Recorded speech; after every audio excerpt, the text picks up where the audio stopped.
अच्छा, आवाज़ आ रही मेरी?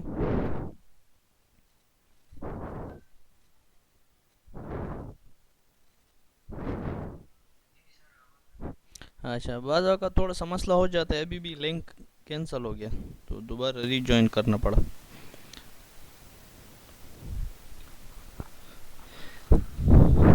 अच्छा, फिर इस तरह करते हैं, स्टार्ट करते हैं ये। टाइमिंग का भी पता नहीं चलता है ना, अभी तो 5 मिनट ऊपर हो गया ना।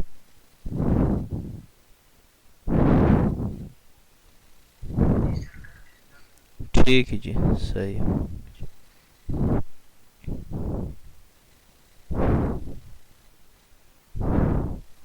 अच्छा,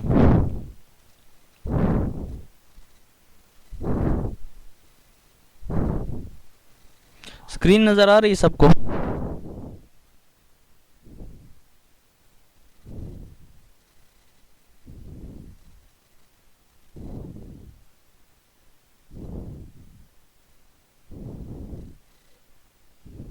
अच्छा, मेरी स्क्रीन नज़र आ रही है सबको?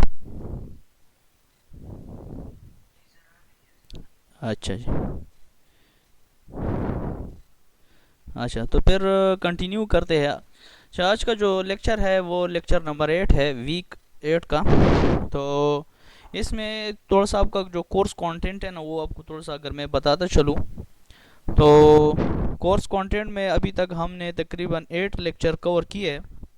ठीक है, और ये काफ़ी लंबा चौड़ा कोर्स कंटेंट है दूसरे सेमेस्टर के मुकाबले में, क्योंकि इसमें हमने अभी दो जो है ना, 2 वीक का एक साथ अब कवर करेंगे। एक हमारे साथ है पार्ट बी पार्ट का, ट्रेनिंग ऑफ रिवर्स का, मुख्तलिफ़ किस्म के जो हम बन बनाते हैं या एम्बिकमेंट बनाते हैं वो कवर करेंगे। और साथ में जो है ना, दूसरी चीज़ जो है वो water logging and salinity with their management techniques, ये आज कवर करेंगे। तो ये 2 वीक का है मुख्तलिफ। ये पार्ट बी जो है ट्रेनिंग ऑफ रिवर्स का, ये 10 नंबर वीक का है, और 15 नंबर वीक का जो है वो water logging and salinity with their management technique. तो 2 वीक का हम एक वीक में कवर करेंगे, क्योंकि ये आपका कोर्स इसके बाद 4 लेक्चर रह जाएंगे। तो 4 लेक्चर अगर 2 क्लास हमें और मिल जाए इसके बाद, तो फिर ये हमारा होल कोर्स कंटेंट जितना भी है ये तकरीबन टोटल कवर हो जाएगा। तो हमारी, अगर मैं आपको बताता चलूँ, इसमें कितने चैप्टर है, इसमें से 1 2 3 4 5 6 7 8 9 10 11 12 13 14 चैप्टर इसमें है। तो और इसमें जो लेक्चर है वो 15 लेक्चर है, 15 लेक्चर है। ठीक है, तो हम कोशिश करेंगे कि एक लेक्चर में 2 वीक कवर कर ले, क्योंकि हमारे साथ इसके बाद कितने रह जाएंगे, 4। तो 4 का मतलब ये है कि 2 क्लासेस अगर मिल जाए तो दो दो 2 वीक एक क्लास में कवर करेंगे, तो आपका होल कोर्स कंटेंट क्लियर हो जाएगा। तो इसको मैंने मार्क भी किया है, वाटर मार्क किया, ये खैर मैं ग्रुप में शेयर करूँगा आपके सामने कि मैंने कितना कोर्स कंटेंट कवर किया है। ये अभी तक किसी ने भी कंप्लीट नहीं किया है, लेकिन हम कोशिश करेंगे कि होल कंप्लीट कर ले, जितना भी लेक्चर है, जितना भी ये कोर्स कंटेंट ये होल कवर कर ले, ताकि आपको ये सब कुछ क्लियर हो जाए। तो ये आज का जो हमारा टॉपिक है वो ट्रेनिंग ऑफ रिवर्स के ऊपर है, और इससे और दूसरा टॉपिक जो है वो वाटर लॉगिंग के ऊपर है। तो सबसे पहले हम वाटर लॉगिंग एंड सैलिनिटी पढ़ते हैं, इसके बाद फिर आगे मूवमेंट करते हैं। अच्छा, इसको मैं चेक करता हूँ ये रिकॉर्डिंग की हो रही है क्या नहीं हो रही। अच्छा, ये हो रही है। अच्छा, अब हमारे साथ आता है water logging and it's control. Water logging थोड़ा सा मैं आपको अगर उर्दू में बता दूं, वाटर लॉगिंग का मतलब है सेम। सेम का क्या मतलब है? सेम का मतलब ये है कि बाज़ औक़ात हमारे साथ बहुत ज़्यादा पानी जो है ना, जो खेत होते हैं इरिगेशंस, ठीक है, जहाँ पे हम पानी सप्लाई करते हैं, तो इतना ज़्यादा पानी सप्लाई कर देता है खेतों तक कि वो इसके जड़ों के नीचे जमा हो जाता है। ठीक है, तो इसके जमा होने से क्या हो जाता है, उस जो नीचे जमा होने वाला पानी होता है उसमें नमक काफ़ी ज़्यादा होता है, और जो साफ़ पानी होता है उसमें नमक कम होता है। तो ये साफ़ पानी की जगह पे आ जाती है ये पानी, तो जो जड़ें होती है उसकी जो ग्रोथिंग होती है वो क्या हो जाती है, स्टॉप हो जाती है। ठीक है, जिसको हम नशोनुमा कहते हैं उर्दू में, वो स्टॉप हो जाती है, जिससे वो क्या हो जाते हैं, जो दरख्त वगैरह होते हैं या मिसाल की जो फसलें होते हैं वो क्या हो जाती है, उनकी ग्रोथिंग स्टॉप हो जाती है और वो फसलें तबाह हो जाती है। तो वाटर लॉगिंग का मतलब है ज़्यादा पानी स्टोर हो जाना, हद से ज़्यादा पानी। अगर हद से ज़्यादा पानी एक इरिगेशन खेत में फील्ड में ज़्यादा स्टोर हो जाए तो इससे जो वाटर टेबल होगा क्या हो जाएगा, वो इंक्रीज़ हो जाएगा। तो पानी जो है ना इतना ज़्यादा हो जाता है खेत में कि उसमें फिर फसलें वगैरह आप क्या नहीं कर सकते, उगा नहीं सकते। तो वाटर लॉगिंग का मतलब मेन मतलब ये है कि ज़्यादा पानी की मिकदार जमा हो जाना है किस में, खेत में। तो इसको क्या कहा जाता है, वाटर लॉगिंग। अब इसको कंट्रोल किस तरह करेंगे, इसकी मुख्तलिफ टेक्निक है, वो नीचे हम देखेंगे, लेकिन सबसे पहले इसको भी पढ़ते हैं, थोड़ा सा रीड करते हैं कि क्या है ये। वाटर लॉगिंग क्या है? Water logging is the natural flooding and over irrigation. Natural flooding and over irrigation, बहुत ज़्यादा पानी जब आ जाता है, नेचुरल फ्लडिंग का मतलब है जब सबसे ज़्यादा पानी आ जाता है, यानी बरसात के महीने में अगर आप देख ले, जुलाई अगस्त में अगर देखें तो ये रेनी सीज़न होता है, ठीक है, बरसात का मौसम होता है। इन मौसम में बारिशें बहुत ज़्यादा होती है, तो इतना ज़्यादा पानी स्टोर हो जाता है ज़मीन के सरफेस के ऊपर कि वो जब नीचे ज़मीन जज़ब कर लेता है तो जो ज़मीन का वाटर टेबल होता है नीचे अंडरग्राउंड, वो काफ़ी राइज हो जाता है, जिससे जो अंडरग्राउंड ज़मीन होता है वो फुली सैचुरेटेड हो जाता है, किससे, पानी से, और ओवर इरिगेशन हो जाती है। ओवर इरिगेशन का मतलब ये सबसे ज़्यादा पानी आ जाता है, ठीक है। इसके नुकसानात क्या है ये भी मैं थोड़ा सा आपको बताऊँगा आहिस्ता आहिस्ता। अच्छा, अब that brings water in underground level so the surface as a consequence displacement of the air occurs in the soil with corresponding changes in soil process and accumulation of toxic substances that impede plant growth। अच्छा, इसका यही मतलब है जो अभी मैंने आपको बता दिया कि ये पानी जब सबसे ज़्यादा अगर हम स्टोर कर दे ज़मीन के अंदर तो जिससे क्या हो जाएगा, ओवर इरिगेशन हो जाएगा, और ये पानी क्या करेगा, जो ज़मीन में दरख्त है उनके जड़ों की ग्रोथिंग को क्या करेगा, स्टॉप करेगा, क्योंकि उसमें काफ़ी ज़्यादा साल्ट होता है, टॉक्सिक सब्सटेंसेस होता है, तो जिससे वो जड़ें जो होती है पौधों की वो क्या हो जाती है, उसकी ग्रोथिंग स्टॉप हो जाती है, जिससे वो दरख्त वगैरह जो होते हैं या क्रॉप्स होते हैं, फसलें होते हैं, वो तबाह हो जाते हैं। तो सबसे ज़्यादा पानी स्टोर होने का नुकसान ये होता है। अब आगे कह रहा है टाइप्स ऑफ वाटर लॉगिंग, इसकी कितनी टाइप्स है। अब कह रहा है water logging due to permanent submergence of land such as pond, rivers etcetera. Water logging किसकी वजह से आता है, ज़्यादातर सबमर्जन ऑफ लैंड्स, जब आपके साथ लैंड इतना डूब जाता है पानी के अंदर, सबमर्ज का मतलब है डूब जाना, सबमर्जन ऑफ लैंड इतना ज़्यादा पानी के अंदर डूब जाता है, कीचड़ बन जाता है, ये पॉन्ड्स या रिवर्स, तालाब वगैरह या रिवर्स का पानी जब बहुत ज़्यादा स्टोर हो जाता है एक जगह के ऊपर, ठीक है। और water logging from periodical submersion such as coastal and land inundation by soil water of runoff of fresh water over land। बाज़ औक़ात हमारे साथ जो रनअप की पानी होती है, यानी बारिश की वो पानी जो ज़मीन की सरफेस के ऊपर बहती है, उसको कहा जाता है रन ऑफ। वो पानी अगर ज़्यादा हो जाए, ठीक है, या अनअंडीशन हो जाए, सैलाब वगैरह आ जाए, ठीक है, एक होता है अंडीशन, एक होता है अनअंडीशन, सैलाबी नहरें और गैर सैलाबी नहरें जो होते हैं, ठीक है। सबसे ज़्यादा पानी जब स्टोर हो जाता है ज़मीन के सरफेस के ऊपर, तो ये पानी आहिस्ता आहिस्ता क्या करता है, नीचे जज़ब होता है। जब ये जज़ब होता है तो ये नीचे ज़मीन में क्या हो जाता है, स्टोर हो जाता है, जिससे ये वाटर लॉगिंग की फिनोमेना पैदा हो जाती है। अब ये कह रहा है कि टेम्पररी वाटर लॉगिंग बाय, ठीक है, temporary water logging by stagnations of water as a result of heavy rainfall. इसमें क्या हो जाता है कि टेम्पररी वाटर जब स्टोर हो जाता है, ठीक है, तो इससे रिजल्ट से क्या हो जाता है कि हेवी रेनफॉल हो जाती है। हेवी रेनफॉल का मतलब ये है कि मीन्स हेवी रेनफॉल किस तरह होता है, जब बरसात का मौसम हो जाता है तो उसमें पानी काफ़ी ज़्यादा मकदार में आ जाता है ज़मीन के सरफेस के ऊपर, जिसको हम रन ऑफ कहते हैं। इसमें कुछ पानी परकुलेट हो जाता है और कुछ दरिया का शिकार इख्तियार कर लेता है और कुछ एवापोरेट हो जाता है, ठीक है। जो पानी ज़मीन के सरफेस के ऊपर रह जाता है इसको हम रन ऑफ कहते हैं, और जो नीचे जज़ब हो जाता है उसको हम क्या कहते हैं, उसको हम कहते हैं कि ये अंडरग्राउंड ज़मीन में चला गया। वो बाज़ औक़ात काफ़ी बीनीत पार्ट तक चला जाता है, और बाज़ औक़ात ज़मीन के सरफेस से सिर्फ नीचे जज़ब हो जाता है, लेकिन 2, 3, 4 फुट के अंदर जो है ना वो रहता है, तो ये काफ़ी नुकसानदेह होता है। अब कह रहा है अनदर, ठीक है, another cause of water logging is swampy areas is valleys, ठीक है, इसमें जो वैली की शक्ल बन जाती है, ठीक है, यानी वो उसका जो कैचमेंट एरिया होता है, ठीक है, वो काफ़ी ज़्यादा हो जाता है। वो काफ़ी ज़्यादा होने की वजह से क्या हो जाता है, वो सारा ज़मीन जो होता है वो बंजर बन जाता है। अब water logging from artificial irrigation of agriculture land and पोल्डर areas, पोल्डर areas कौन से एरिया होते हैं, जो डाउन होते हैं, फाल एरिया होते हैं, तो उन एरिया में क्या हो जाता है, ये सारी पानी स्टोर हो जाता है आर्टिफिशियल मसनूई तौर पर। अब नेक्स्ट कह रहा है काजेज ऑफ वाटर लॉगिंग, इसकी क्या काजेज है, इसकी क्या नुकसानात है, अगर ये पानी जो है ना जमा हो जाए, ठीक है, तो इसके क्या नुकसानात हो सकती है। तो इसके नुकसानात सबसे मेन जो है वो कौन कौन से हैं।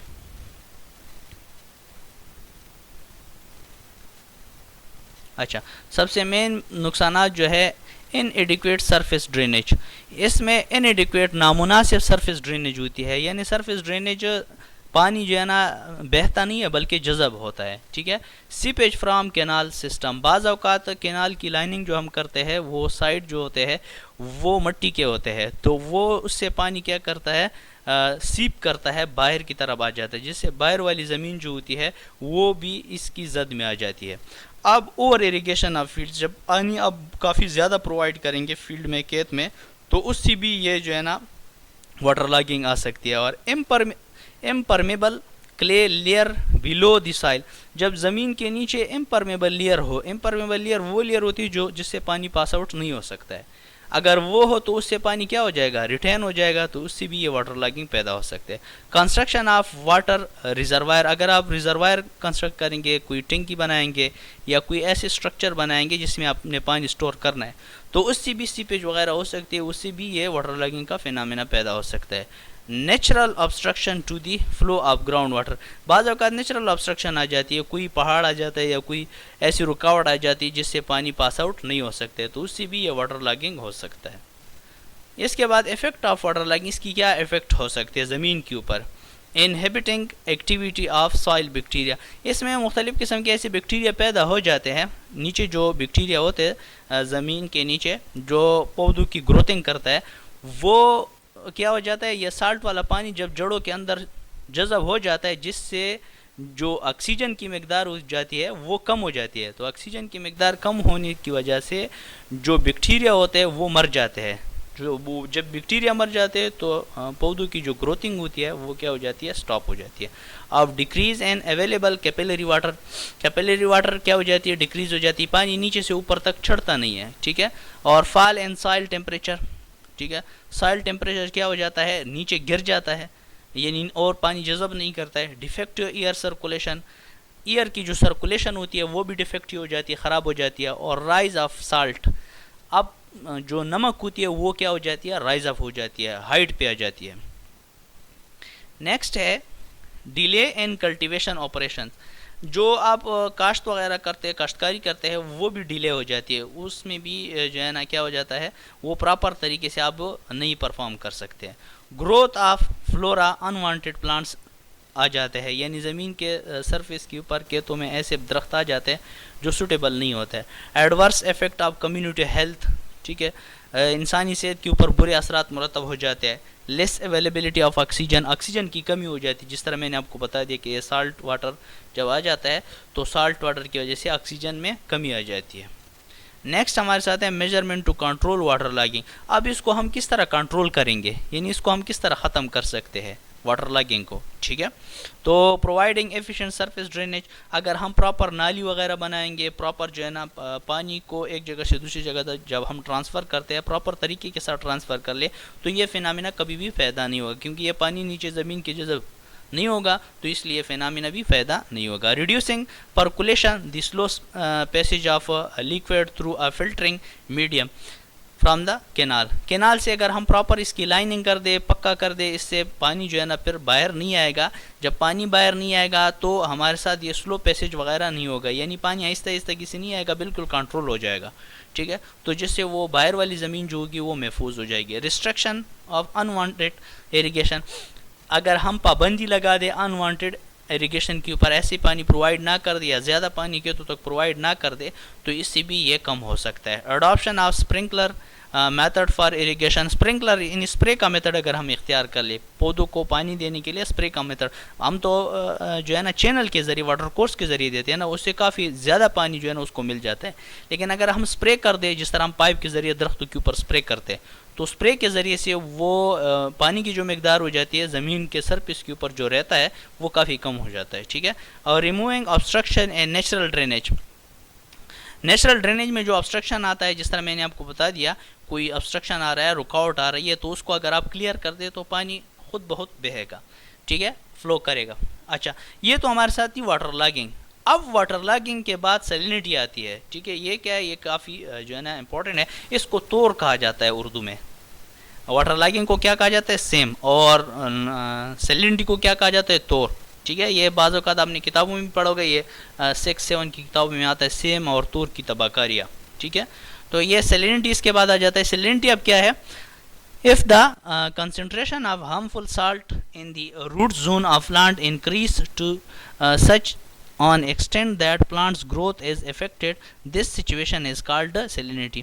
इसमें क्या होता है कि इस तरह, जिस तरह मैंने आपको बता दिया कि इसमें जो ये साल्ट काफ़ी ज़्यादा मकदार में जब जज़ब हो जाती है जड़ों के इर्द गिर्द, ठीक है, जिससे क्या हो जाता है, वो जो प्लांट होते हैं उसकी ग्रोथिंग स्टॉप हो जाती है। जब ग्रोथिंग स्टॉप हो जाती है तो इसको हम क्या कहते हैं, सैलिनिटी कहते हैं। यानी वो नमक वाला पानी जो ज़मीन के सरफेस के ऊपर अगर आ जाए और वो सफ़ेद सफ़ेद एक थिन लेयर बना दे, ठीक है, जिसको हम टेक्निकल ज़बान में एफ्लोरेंसिस कहते हैं, ठीक है, वो पानी अगर आ जाए, अच्छा, वो पानी अगर आ जाए तो इससे क्या हो जाएगा, काफ़ी नुकसान होगा। ये कुछ कह रहा है कि ये कनेक्ट ही नहीं हो रहा है, ये क्या मसला है। अच्छा,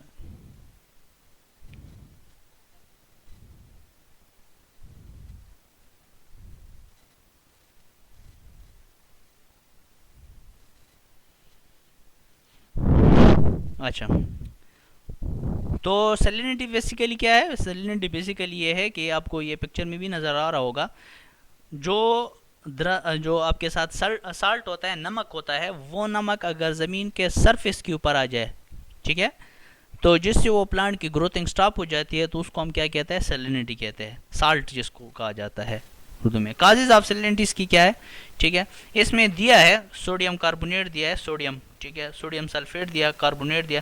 अच्छा, इसमें बाज़ वाइट अल्कलीज होते हैं और बाज़ ब्लैक अल्कलीज होते हैं। जो ब्लैक अल्कलीज होते हैं जिसको हम सोडियम कार्बोनेट कहते हैं, ठीक है, तो वो काफ़ी नुकसानदेह होती है, ठीक है। इसमें दिया गया है, देखो ये सोडियम क्लोराइड है, सोडियम कार्बोनेट है, सोडियम सल्फेट है, ठीक है, ये दिए इसके फार्मूले, तो आप देख सकते हैं। Causes of salinity, the factors contributing towards the problems of salinity are almost same as that of water logging.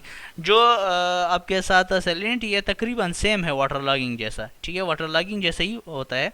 और every agriculture soil has a certain mineral salt also called alkalis। Salt को हम alkalis भी कह सकते हैं, salt and it like sodium होता है, ठीक है, सोडियम कार्बोनेट होता है, सोडियम सल्फेट होता है। इसमें जो सबसे ख़तरनाक जो है वो सोडियम कार्बोनेट है, जिसको जिसको हम टेक्निकल ज़बान में क्या कहते हैं, ब्लैक अल्कलीज कहते हैं। ये काफ़ी ख़तरनाक होता है, ठीक है। बाज़ औक़ात आपने ज़मीन देखी होगी ना, वो ब्लैक ब्लैक सा होता है सरफेस के ऊपर, तो उसके ऊपर कभी भी आप काश्त वगैरह कोई भी दरख्त वगैरह आप नहीं लगा सकते, क्योंकि उसमें पौधों की ग्रोथिंग होती ही नहीं है। उसमें इतना साल्ट भरा होता है कि आप पौधों की ग्रोथिंग क्या हो जाती है, स्टॉप हो जाती है, आप कोई भी प्लांटेशन उसमें नहीं कर सकते, ठीक है। अच्छा, नेक्स्ट क्या है आगे, नेक्स्ट हमारे साथ है continue. When these soluble alkali salts are excess in soil, these salts get mixed with groundwater and with upward movement of water not only accumulated in first 3 or 4 feet of soil layer below ground surface but also form a 2 to 3 inch crust on surface. इसमें बाज़ वक़्त क्या हो जाता है कि ये जब ज़मीन के साथ मिक्स हो जाती है ये अल्कलीज, तो ये नीचे 3 से 4 फुट तक ज़मीन में अवेलेबल होता है, तो ये इतनी ज़्यादा हो जाती है कि ज़मीन के सरफेस के ऊपर आ जाती है, जो कितना लेयर बना देता है, 2 से 3 इंच क्रस्ट लेयर बना देता है, ठीक है, सफ़ेद सफ़ेद बिल्कुल जिस तरह बर्फ़ जैसा एक लेयर बना देता है, ठीक है। तो ये ज़मीन, वो ज़मीन काफ़ी क्या हो जाती है, ख़तरनाक हो जाती है, यानी उसमें आप कभी भी प्लांटेशन नहीं कर सकते या कल्टिवेशन नहीं कर सकते। इसके बाद इफेक्ट ऑफ सेलेंट, इसकी क्या इफेक्ट हो सकती है? कोरोसिव एक्शन और टू प्लांट कोरोसिव एक्शन कर सकती है, ठीक है। और फॉर्मेशन ऑफ अल्कली सॉइल, इससे सॉइल क्या हो जाती है? कम्प्लीटली थ्रू आउट सेचुरेट हो सकता है फ्रॉम अल्कली से। इसके बाद मेजर टू कंट्रोल सेलिनिटी, इसको हम किस तरह कंट्रोल कर सकते हैं? तो कंट्रोल इरिगेशन, अगर आप पानी वक्त पे इंटरमीडिएटली आप देंगे पौधों को पानी, ठीक है, या क्रॉप्स को, तो ये कंट्रोल कर सकते हैं। प्रोवाइडिंग एडिक्वेट सरफेस ड्रेनेज, आप प्रॉपर सरफेस ड्रेनेज देंगे तब भी आप ये उसको कंट्रोल कर सकते हैं, राइट। इसके बाद allowing lower intensity of irrigation, अगर आप अलाउ कर दे लोअर इरिगेशन को,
अच्छा जी, ये पता नहीं है लैपटॉप गर्म हो जाती है तो खुद ब खुद ऑफ हो जाती है, तो इसमें कोई मसला है, बिजली है नहीं तो प्रॉपर काम नहीं कर रहा है।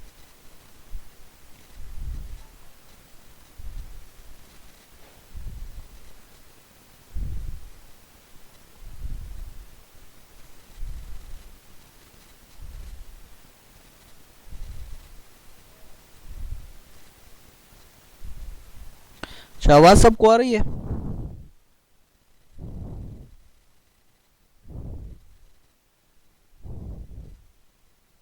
आवाज़ आ रही है जनाब? ठीक है जी। अच्छा जी, बस ये माजरत खा है, तो अब ये पता नहीं गर्म हो जाती है लैपटॉप तो खुद ब खुद ऑफ हो जाती है। अच्छा, तो मेजर जी,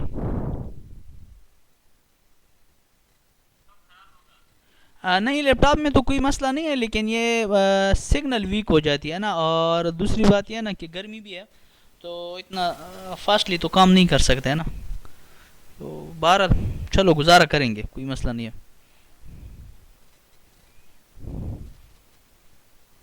अच्छा जी, तो कंटिन्यू करते हैं यहाँ से।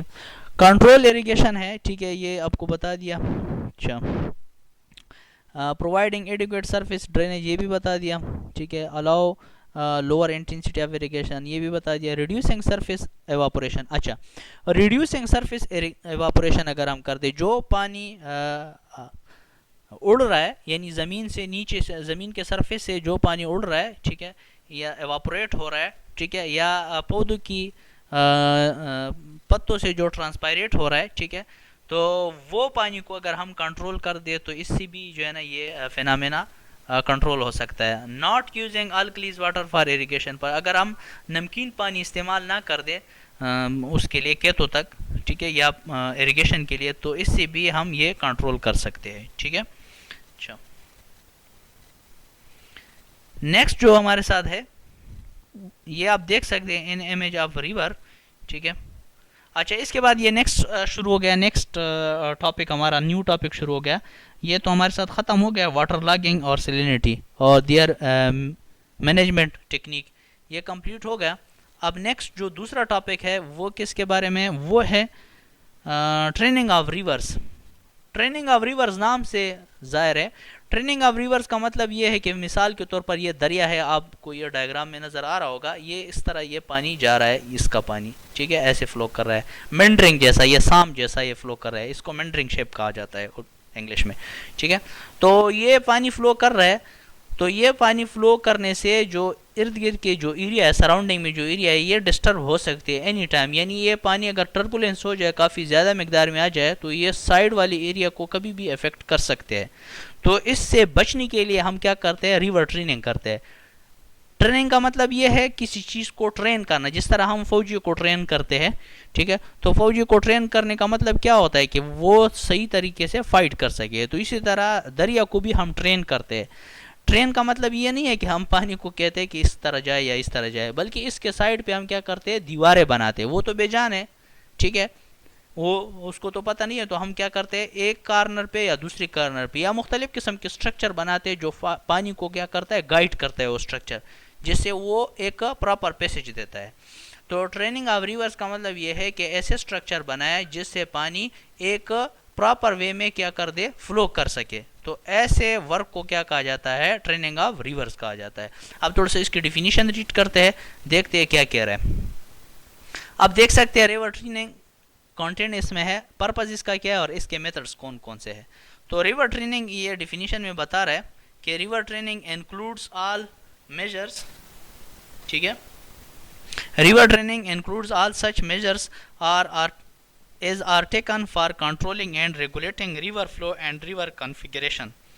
पानी को एक जगह से दूसरी जगह तक जब हम ट्रांसफ़र करते हैं तो उसको प्रॉपर तरीके से, मुनासिब तरीके से ट्रांसफ़र करने के लिए हम कुछ स्ट्रक्चर बनाते हैं, ठीक है। A river can also be trained by diverting, ठीक है, its flow into secondary channel or by executing artificial cutoffs on the main river so as to cause reducing and flood levels। अच्छा, ये क्या कह रहा है, ये कह रहा है कि पानी को एक जगह से दूसरी जगह तक ट्रांसफ़र करने के लिए या बड़े कैनाल से छोटे कैनाल में, जिस तरह मेजर डिस्ट्रीब्यूटरी से माइनर डिस्ट्रीब्यूटरी में डालने के लिए आप क्या करते हैं, कभी कभार कुछ स्ट्रक्चर बनाते हैं, ठीक है, जिसका मेन मकसद क्या होता है कि फ्लड राइज ना हो जाए, यानी फ्लड ना बन जाए, सैलाब ना बन जाए पानी से, ठीक है। तो उसके लिए आप क्या करते हैं, मुख्तलिफ किस्म के स्ट्रक्चर बनाते हैं, जिसको क्या कहा जाता है, रिवर ट्रेनिंग कहा जाता है। और इसमें मुख्तलिफ किस्म के स्ट्रक्चर कौन कौन से हैं, मार्जिनल बैंक है, जिसको आप क्या कह सकते हैं, बैंक भी कह सकते हैं, गाइड बैंक है, स्पर्स है, तो ये चीज़ हम डिस्कस करेंगे। अब पर्पज़ ऑफ रिवर ट्रेनिंग क्या है, परमानेंट अलाइनमेंट। परमानेंट अलाइनमेंट का मतलब एक रुख में पानी जाए, फ्लड प्रोटेक्शन हो जाए, पानी जो है ना यानी सैलाब ना बन जाए पानी से, ठीक है, प्रोटेक्शन ऑफ वर्क्स, काम की हिफाजत हो जाए, बैंक प्रोटेक्शन, जो बैंक हम देते हैं, बैंक का मतलब एम्बैंकमेंट, पुश्ते जो देते हैं, ठीक है, इसको बंद भी कहा जाता है, बाज़ों का टेक्निकल ज़बान में इसको डाइक्स कहते हैं, डाइक्स, ठीक है। अब purpose of river training sediment control हो जाए, जो सिल्ट वगैरह है वो नीचे बैठ जाए, नेविगेशन जहाजरानी के लिए रास्ता हो जाए, और सेंड एक्सक्लूजन्स, ताकि सेंड जो है ना एक्सक्लूड कर सके, बाहर जा सके। Method adopt for training works कौन कौन से, मार्जिनल एम्बैंकमेंट और लीवीज हम बनाते हैं, गाइड बैंक बनाते हैं, स्पर्स और ग्रियोन्स बनाते हैं, पिचिंग करते हैं, ट्रेनिंग विदाउट एम्बैंकमेंट करते हैं। अब आहिस्ता आहिस्ता पढ़ते हैं, लीवीज क्या होता है या मार्जिनल बैंक क्या होते हैं। ये थोड़ा सा अगर मैं डायग्राम के जरिए आपको दिखा दूं तो आपको क्लियर हो जाएंगे। ये आप देख सकते हैं, ये दरिया है, ठीक है। दरिया के पैरेलल इस साइड पे भी और दूसरी साइड पे भी पानी को इस जगह से दूसरी जगह तक ट्रांसफर ना बल्कि एक प्रॉपर वे में जो है ना जाने के लिए हम क्या करते हैं, फिर उसके पैरेलल हम क्या करते हैं, क्या कंस्ट्रक्ट करते हैं, अच्छा क्या कंस्ट्रक्ट करते हैं, मार्जिनल बैंक कंस्ट्रक्ट करते हैं। इसको एलिविस भी कहा जाता है या मार्जिनल बैंक भी कहते हैं। ये मार्जिनल बैंक है, ठीक है, ये मार्जिनल बैंक है और दूसरी साइड पे भी मार्जिनल बैंक होता है। मार्जिनल बैंक का मतलब क्या है कि पानी को एक प्रॉपर वे में ट्रांसफर करना या क्या करना, एक जगह से दूसरी जगह तक ट्रांसमिट करना, ठीक है। तो आप देख सकते हैं इसकी डिफिनीशन को। A levee is also known as embankment, ठीक है, as an embankment running parallel or nearly so the river is constructed to protect the area on site it from flooding। जो साइड वाला एरिया है वो फ्लड से control करनी है, यानी ये साइड वाला एरिया देखे तो इस पानी से जो है ना अगर ये साइड वाला एरिया आपने कंट्रोल करना है तो आप ये मार्जिनल बैंक बनाएंगे और सैलाब से बचने के लिए भी आप मार्जिनल बैंक बनाएंगे, ठीक है।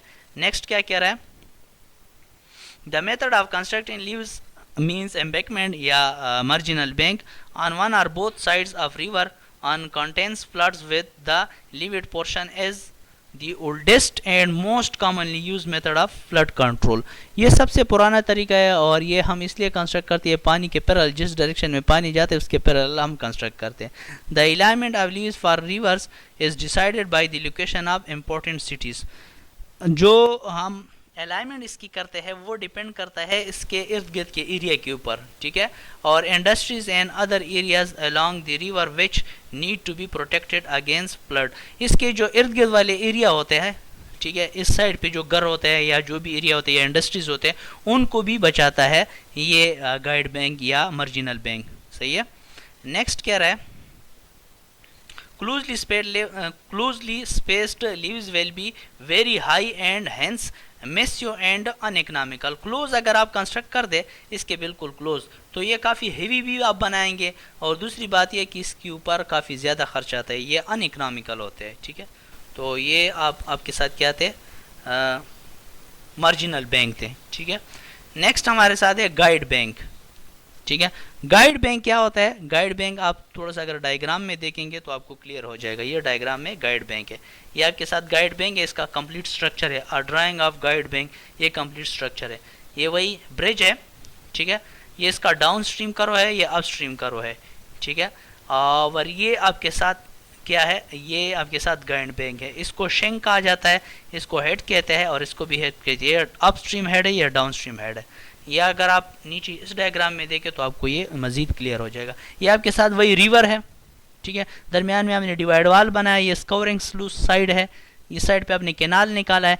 ये जो दरमियान में आपने दिया है ना, इसको क्या कहा जाता है, गाइड बैंक कहा जाता है। गाइड बैंक नाम से जाहिर है ये पानी को गाइड करता है किस डायरेक्शन में जाए, ठीक है। गाइड बैंक हम क्यों कंस्ट्रक्ट करते हैं, ये पानी को गाइड करता है कि इस डायरेक्शन में आप फ्लो कर दें, ठीक है। तो ये गाइड बैंक हो गया, ये गाइड बैंक हो गया, ये मार्जिनल बैंक हो गया, ये भी मार्जिनल बैंक हो गया, ये भी मार्जिनल बैंक हो गया। तो आई होप, मैं उम्मीद करता हूँ कि आपको समझ आया होगा इसके बारे में कि ये क्या कह रहा है, ठीक है। अब ये components of wear and barrage है तो इधर से हमने लिया तो आपको क्लियर हो जाएगा। तो ये आपके साथ मार्जिनल बैंक, ये गाइड बैंक और ये गाइड बैंक, ठीक है। गाइड बैंक दरमियान में दिए जाते हैं। नेक्स्ट ये आप पिक्चर में देख सकते हैं। अच्छा, इसके बाद नेक्स्ट जो सबसे इम्पोर्टेंट है वो स्पर्स है। स्पर्स क्या होता है, स्पर्स सबसे इम्पोर्टेंट है। स्पर्स जो होता है, spurs are the embankment type structure constructed transfer to the river flow to protect the bank and deflecting the current away from the bank as the water is unable to take a sharp, ठीक है, embankment the bank gets protected. ये आप picture में थोड़ा सा देख ले, इसमें तो विजिबल नहीं, इस पिक्चर में देख ले, ये है। अच्छा, ये हमने क्यों दिया है, इसको कहा जाता है स्पर्स। स्पर्स क्यों कहते हैं इसको, अच्छा, यहाँ से जब पानी आता है यहाँ से, ठीक है, तो ये किनारों के साथ क्या करता है, टच होता है। जब ये किनारों के साथ टच होता है तो ये इस किनारों को क्या करता है, स्कोर कर देता है, यानी आहिस्ता आहिस्ता इससे मिट्टी को ले जाता है। तो इस पानी को इससे बचाने के लिए, यानी इस एम्बैंकमेंट की हिफाजत के लिए हम दरमियान में एक क्या करते हैं, ये स्पर्स बनाते हैं। स्पर्स का मेन मकसद होता है कि पानी को इससे कम अज़ कम, पानी का कम अज़ कम हिस्सा इस मार्जिनल बैंक या गाइड बैंक से टच हो जाए। तो स्पर्ज एक हिफाजती एम्बैंकमेंट होता है जो दरमियान में दिए जाते हैं। इसके मुख्तलिफ टाइप्स है, ठीक है, काफ़ी डिटेल है, तो वो आज हम डिस्कस नहीं करेंगे क्योंकि उसने कहा है कि सिर्फ आप स्पर्स बताए और इसके टाइप्स बताए कि कौन कौन से है। जिस तरह टी स्पर्स है और हॉकी स्पर्स है तो डिटेल से बयान करेंगे। तो ये हम देते हैं। इसका मेन मकसद क्या होता है? इनका मेन मकसद ये होता है, अच्छा इसमें बाज़ औक़ात रिपल्शन दिया जाता है, बाज़ औक़ात जो है ना अट्रैक्शन वाला दिया जाता है, ठीक है, बाज़ औक़ात ओनली ना अट्रैक्शन होता है ना रिपल्शन होता है, तो वो खैर डिटेल से हम बयान करेंगे। लेकिन आज ये सिर्फ आपको पता होना चाहिए कि ये स्पर्स है। तो स्पर्स क्यों देते हैं? स्पर्स का मेन मकसद होता है कि एम्बैंकमेंट को पानी से, तेज़ पानी से बचाने के लिए दरमियान में जो ये छोटे छोटे हम स्पर्स देते हैं, इसका मेन मकसद यही होता है, ठीक है। अच्छा, इसकी डिफरेंट टाइप्स है, स्पेशल टाइप्स ऑफ स्पर्स है, टी स्पर्स है और हॉकी स्पर्स है। अच्छा, तो ये कंक्लूजन है, बस ये आपको बता दिया। River training methods mainly depends upon the types of river, its regime and the flow characteristic of the river, so that the method of control to river erosion varies from place to place। इसका main conclusion ये, खुलासा ये कि हम ये इसलिए construct करते हैं कि पानी एक प्रॉपर वे के ज़रिए जाए, और दूसरी बात यह है कि पानी कोई नुकसान ना कर सके और फ्लड कंट्रोलिंग हो जाए और स्ट्रक्चर महफूज रहे। इसका मेन जो है ना कंक्लूजन ये था। तो ये था आपका क्लास। कोई क्वेश्चन हो आपका?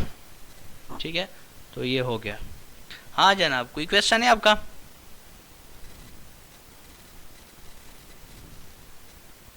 हाँ जनाब, कोई क्वेश्चन है? हाँ जनाब, है?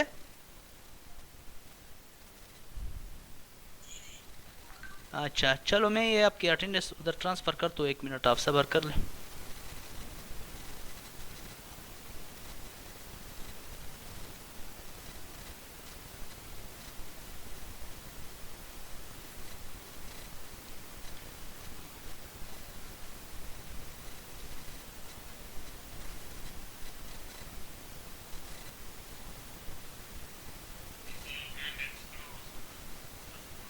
संगे हाँ अब्दुल्ला तावला ना जैन के दलो हाँ बस कला कला मुश्किलात पके राशि का ना देखिए ऊपर रहता ना मश्ता था का नश्ता था तारिक एहसान अब्दुल्ला निसार मोहम्मद इस्माइल बिलाल दा खुद ना दादा इंजीनियर अब्दुल्ला दादा दा बल चौक दा अब्दुल्ला खान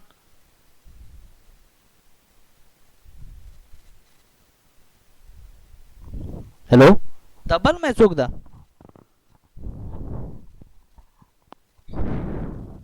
अच्छा अच्छा ठीक है जी। फिर हो गया, कोई मसला तो नहीं है आपको?